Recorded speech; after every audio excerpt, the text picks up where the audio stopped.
Ang hirap pala ng buhay kapag isang gwardiya. Ang lahat ng tungkulin sa balikat nakaatang na. Pag kunting pagkakamali mo lang, mapapagalitan pa. Kaya ang trabaho ng isang gwardiya hindi basta-basta. Sabihin mo'y gwardiya ka lang, huwag ka namang ganyan. Di mo ba alam, sa buhay nila may panganib na nakaabang.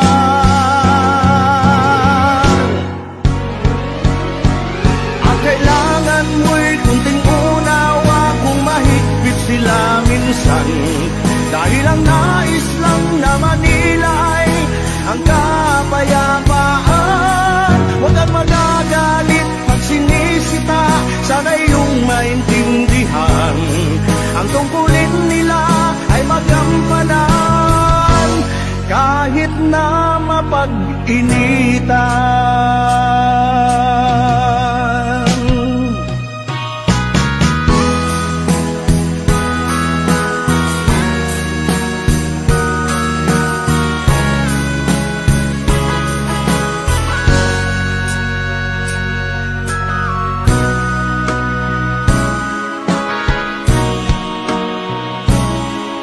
Kung alam mo lang ang hirap nila ay yung kaawaan.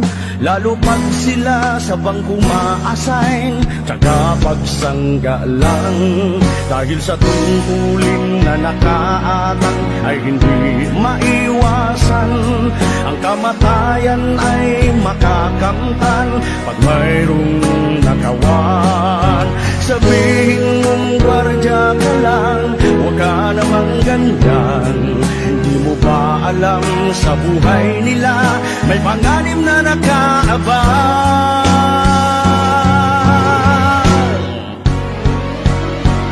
Ang kailangan mo'y kunting unawa, kung mahigpit sila minsan. Dahil ang nais lang naman nila ay ang kapayapaan. Huwag kang magagalit pag sinisita, dapat mong maintindihan. Ang tungkulin nila ay magampanan kahit na mapag-initan.